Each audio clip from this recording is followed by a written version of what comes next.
နဲ့ပတ်သက်ပြီးအောင် share တွေလုပ်ပေးထားတာရှိပါတယ်အဲ့တော့စိုးစေးကိုဘယ်စိုးစေးဆိုရင်ကောင်းမလဲမအေးအောင်ရေးဆိုလို့ရှိရင်ဘယ်စိုးစေးကိုသုံးဘယ်စိုးစေးကိုသုံးဆိုတာတက်ကျွန်တော်တို့အနေနဲ့ respect ထားရမယ်စီးဆောင်ရမယ်ပေါ့နော်ဆိုတော့ဒီမိုင်းမိတ်ဆွေတို့ share လုပ်ပေးရမယ်ဆိုလို့ရှိရင်စိုးစေးမှာအမျိုးအစား၃ခုရှိတယ်အလွယ်မှတ်လို့ရအောင်ကျွန်တော်ကပြောပြချင်တယ်အဲ့ဒါကြတော့စိုးစေးမှာဒီနာယီပိုင်းချပေါ့နော်တရက်လောက်ပဲခံတဲ့စိုးစေးဆိုတာမျိုးရှိတယ်နံပါတ်2အချက်ကတော့ကျွန်တော်တို့တစ်လ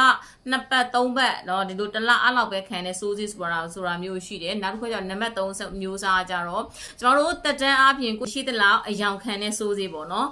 နားရှုပ်သွားမလားမရှိဘူးဆိုပါစို့ကျွန်မကရွှေအိုအောင်စိုးလိုက်တယ်စိုးလိုက်တဲ့အခါမှာကျွန်မတက်တန်းအပြင်ဟိုနောက်ထပ်အနှစ်50လားအနှစ်60လားအဲ့နှစ်တက်တန်း60လောက်ကျွန်မသပင်ကိုမှတ်ညက်မချင်းအဲ့ဒီအယောင်ဒီအယောင်ကာလာပုံစံမျိုးပဲရှိနေလိမ့်မယ်အဲ့လိုအယောင်ဒါပေမဲ့နောက်ထပ်ထပ်ထွက်တဲ့သပင်ဒီအနက်လားအဖြူလားပေါ်မှာပဲပေါ့နော်အဲ့တော့စိုးထားတဲ့အယောင်ရွှေအိုရောင်ကျွန်မတက်တန်းရှိသလောက်မပြတ်ဘူးနော်အဲ့လိုပုံစံမျိုးနားလည်းနားတော့မသိဘူးဒါကိုကျွန်တော်တို့ကတာရှည်ကန်စိုးစေးလို့ခေါ်တယ်ဒီကျူတီကအလောင်းဟိုက်ဒရိုဂျင်ပါရာဆိုက်နဲ့တိုက်တယ်စိုးစေးသုံးတဲ့အခါမှာထပ်ပြီးတော့ခန့်အောင်လို့ကျွန်တော်တို့အမိုးနီးယားနဲ့တိုက်စားထပ်တိုက်စားတယ်အမိုးနီးယားနဲ့တိုက်စားပြီးတဲ့အခါမှာခုနကပြောတဲ့အယောင်တာရှည်ခန့်အောင်လို့ဆိုပြီးကျွန်တော်ထပ်ပြီးတော့